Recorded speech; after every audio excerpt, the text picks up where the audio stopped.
What is up, guys, gals, and all you awesome minions of multiple shapes and sizes? It is me, Josh, aka Noir Proxy, bringing you some Paragon gameplay today. Now, this is a game that I've been playing it since the launch. I've been really into it. I ended up getting the Founders Pack originally when they announced it, because I love the style of the game. I love sci-fi worlds. That's kind of like my main form of escapism. Worlds beyond our own. You know, none of this kind of like staying in like on Earth and it kind of has like robots or spaceships. It has to be on another planet with aliens and wizards, and it's just really cool ideas like that. And basically what they've done, what Epic Games have done with Paragon, is make a game like that via a MOBA, which is very awesome, I have to admit. Now, they have just brought out a brand new update today, and what's really cool about it is that they've actually increased the movement speed of the game, because originally it was a little slow. It was kind of, I mean, if you think about like League of Legends and Dota, there's quite a partial fast-pacedness to it, while Paragon was very slow, a little bit clunky. And the really awesome thing is they've really stepped that up. The matches take really long though, nearly 40 minutes sometimes, maybe 30 to 40 minutes, I'd have to admit, but the gameplay is really good now, really awesome. I did like it originally, but it was quite slow. Maybe you'd play like a match or two and then you'd kind of stop and you'd have to have a long-ass break from it. But now I'm just incredibly addicted, especially from the announcement and the release of Iggy and Scorch. Iggy and Scorch has to be easily one of my favorite MOBA characters of all time, mainly because it's a little Gretchen orc riding what looks to be a Frogosaurus Rex? I'm not too sure, but it breathes fire, and Iggy himself actually throws Molotovs. So the really interesting thing about this dude is that he's actually a caster class, and that's basically like a mage, but they do it in a really cool way where he's kind of like using gadgets, where obviously like Molotovs, and through the Molotovs, what he actually does is he feeds Scorch. But obviously, Scorch kind of like sets everything ablaze. So his standard attack is to throw Molotovs, setting the ground on fire. Scorch kind of like drops oil, and then the oil can ignite when you throw the Molotov, so you're going to be seeing this a lot through the gameplay. This is my first go as the character, so I do die once or twice. There's that thing of like, I've never played really as a caster before in a MOBA. I'm generally kind of like playing as the tank or a DPS, and so it was really unusual, but also quite welcoming, and in a kind of like user-friendly kind of way by playing as Iggy and Scorch, because I was quite scared. I didn't think I was really going to enjoy it, because especially since I love the character design too. The character design is amazing. The animations are fantastic, and so I was thinking, even though I love the design of the character, I can't force myself to like it if I don't like the actual character's playstyle. But you know what? I love the playstyle. It is so much fun. Main reason being, and this is what it's going to be all about, so Iggy plays very differently to what your standard kind of caster is like. He's all very strategic, and obviously in MOBA it's all about, you know, you gotta play strategically in these games. But through his actual kind of like moveset, you have to combine them together to actually be effective. It's all about comboing through science. So you know how like oil ignites? That is literally what you have to do. So one of the abilities that Iggy has is that he can make Scorch kind of like spit oil onto the floor. Okay, pretty cool, right? Pretty cool. And then you'd throw the Molotov on the floor while all the enemies are in it, and it would engulf everything in flame. Really awesome, really badass. But then what you can do is you can actually set down a flamethrower turret, and with that flamethrower turret, you can actually then throw oil wherever you like and make a constant trail of burning walls of death, which is so badass. Now, the oil does disappear after like a certain amount of time, so you have to be quite quick with it, but the awesome thing too is that you can kind of combo the oil. So the way that you do it so you can make like a long road of death is that you end up using your sprint ability, which is R1. Generally, this is kind of like a dodge feature for characters, so say like with Twin Blast, he'll end up doing like a jump dodge out of the way, backwards, forwards, side to side.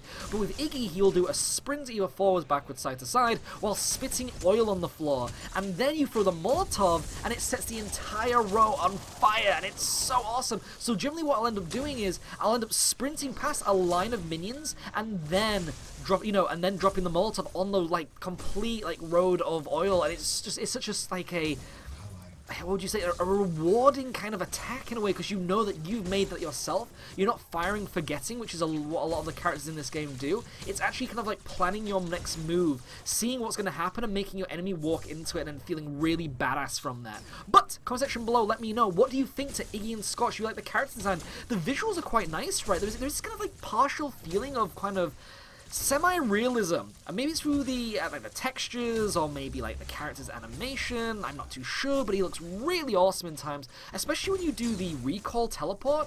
Like what he ends up doing is he drinks a little bit of his Molotov bottle and then he feeds it to Scorch, and then Scorch sets like the air on fire by doing like a massive flamethrower burp, which is badass. The ultimate of Iggy and Scorch is actually the flamethrower move, so what he ends up doing is feeding Scorch one of the bottles, and then he ends up setting everyone on fire, and he kind of like just like running guns with flamethrower breath, which is badass as well. So really loads of cool movesets there, and I am having so much fun with the character. Again, this has brought me into the interest of casters. Main reason being is that in a lot of MOBAs, the melee classes don't generally have mana bars, and one thing that I really hate is actually trying to manage a mana bar, because it means that you have to use mana potions, and if you end up running out of mana, then you're not really useful. While, say, in a MOBA, if you've got a character class that just uses a sword and it's all about like meleeing, generally they just have a cooldown timer, and it's all just based on the cooldown timer. They have to always be in the thick of it, while, say, like a caster has to always go back to the base, recharge their mana, get all their bottles back, and then come back into the fight.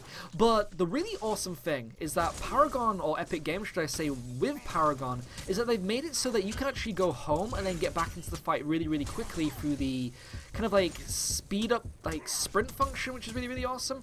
But at the same time, you do actually regenerate mana really quickly, so it means that casters can stay in the fight for quite a long time even if you run out of mana potions. So say like if you get maybe about a quarter of your mana left and you have no mana potions left, you can still stay in that fight, you can still have a nice time. And the really cool thing too is that your main attack, which doesn't use any mana, is actually quite powerful, so you don't really have to worry about it. And the really cool thing as well is that you do have the card system, which I will briefly go on about now, and then in a future video I'll talk about it a little bit more, because I've got some better characters that I've ended up making some really cool custom decks with.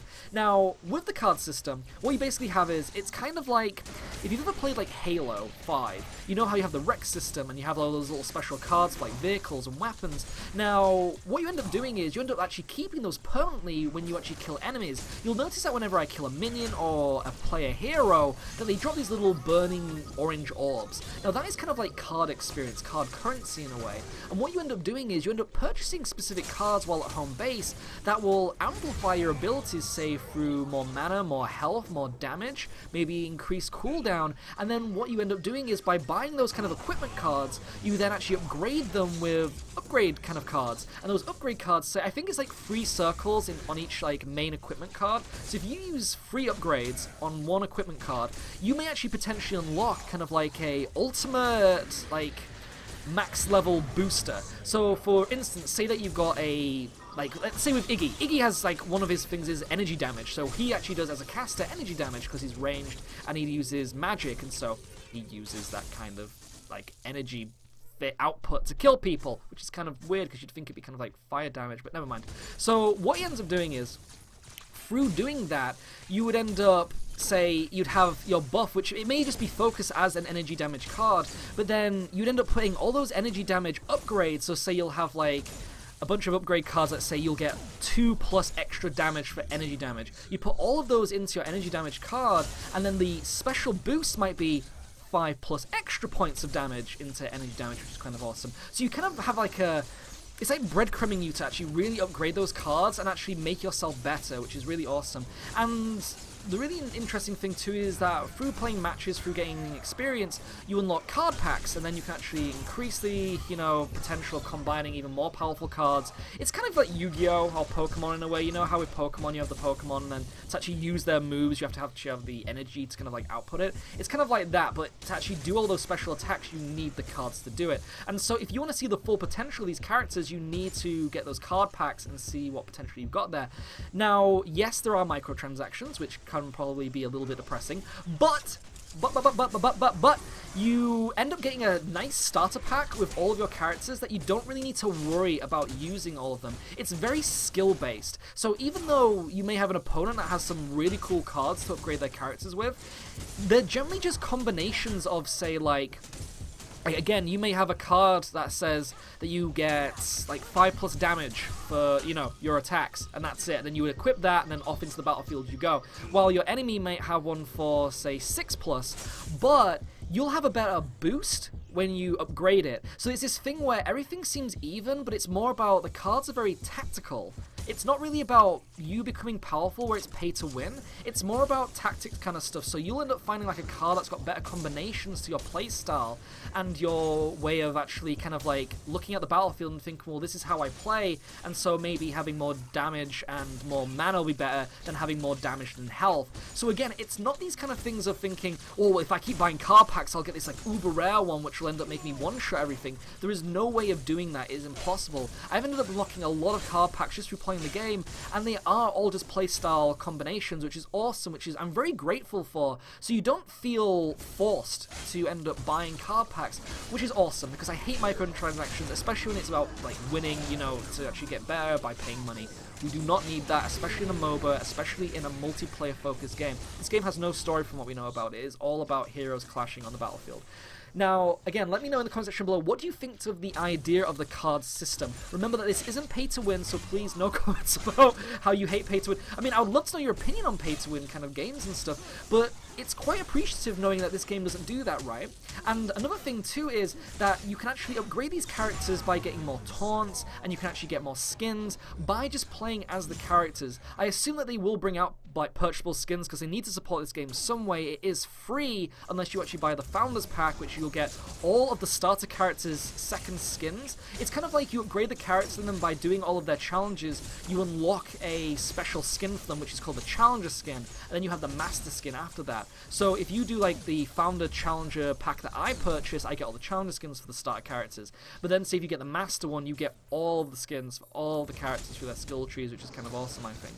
But it is that thing about if you want to pay the money for that. But again, you can just play the game. You can just play the game and you get loads of experience through playing this game too. You can't do it offline though, so if you want to upgrade your character offline, a little bit of a shame, but you can't actually upgrade these skins that way. You have to do it via online. But the online is really fun. It's really fast to get into. The loading times are really, really quick, especially for the visual quality. I am playing this on PC at the moment. I do have it on PlayStation 4, and the final fantastic thing about this game is that it has crossplay, which means that if you play on PlayStation 4, you will be going against people on PC. If you're playing on PC, you're going against people on PlayStation 4, but at the exact same time, you're sharing your experience, your profile across both platforms. You know how we had that bullshit with Warframe, where you could only transfer your profile to the PlayStation 4 or the Xbox One for one time only? You don't get that. In Paragon, when you unlock a character's skin on the PlayStation 4 version, it's playable on the PC version, which I really, really like, because I've been playing between both,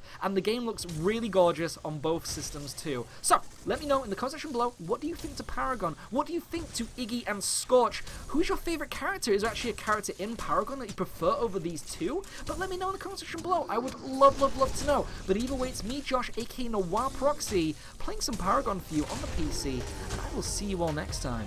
Ciao for now.